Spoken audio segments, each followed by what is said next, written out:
Hello and welcome to podcast 3. Is Hyperia worth the hype? Today I am going to discuss the Golden Goddess Hyperia. Hyperia is a Mack Ride still hypercoaster, tipped to be the current best coaster in the UK. I'm not here to argue, but I am here to discuss. Let's drop into the first topic, theming.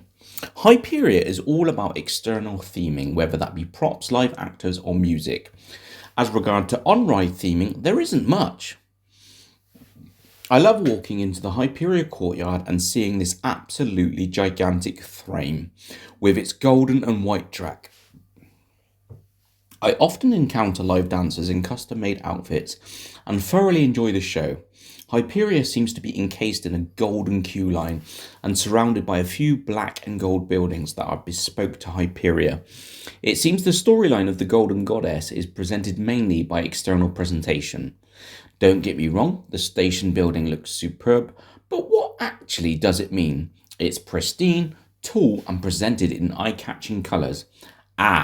It's the hype part of Hyperia. The music, now that's really where most of the story is. A dramatic continuous piece of orchestral music that takes you on an oral journey through heights, twists and turns of the Golden Goddess. The music is not eerie, but definitely contributes to the hype and the area. On ride, there is a bit of smoke as you leave the station building, lots of tree bark and a few lakes and plenty of foliage on them. This for me is not consistent with the music and golden entrance queue. I feel that Hyperia heavily relies on the music to theme it. Being a bit of a gamer, it's fair to say I am being a bit cynical due to the fact I can add endless theming to a ride for free on Planet Coaster. But let's be fair, even within 4 parks, Soar the Ride has way better theming and audio. I won't elaborate on that. My guess is the cost of Hyperia installation was the reason behind non-extensive theming, which is a shame because Merlin are so capable. Just look at Nemesis Reborn and use that as a standard of capability.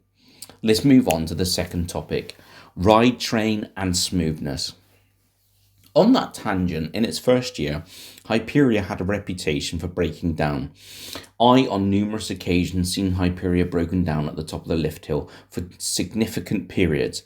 This was teething problems, but if I was stuck up there, I cannot even imagine the stress it would cause me.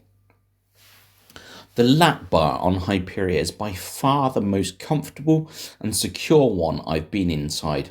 I compare to the likes of Sick and Icon. Firstly, in Sick, I did not feel safe. At the end of Sick, there are a number of heartline rolls. I remember vividly almost coming out of my restraint to the point my hips were above the lap bar. For me, this was frightening. However, I'm still keen to get a more positive ride on Sick, and I've not been on it since, to be honest.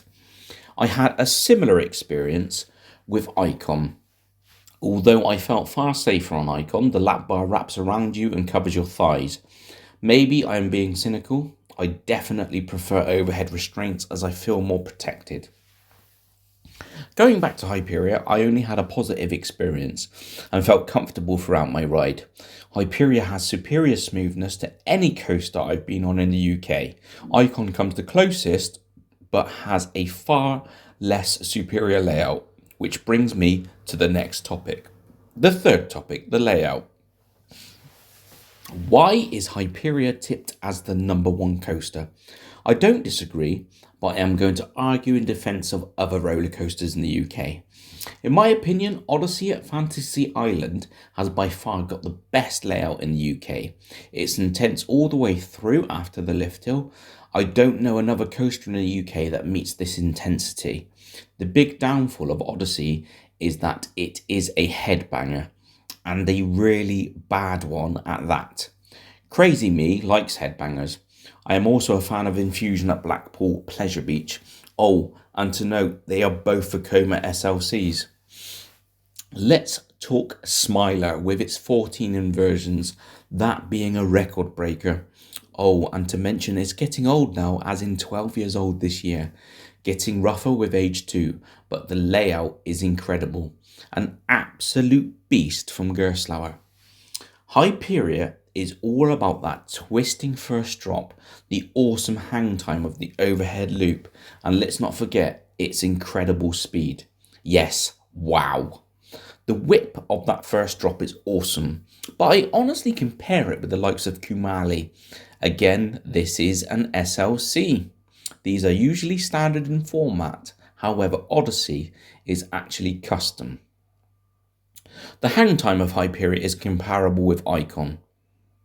Dare I say, the speed is comparable with Stealth.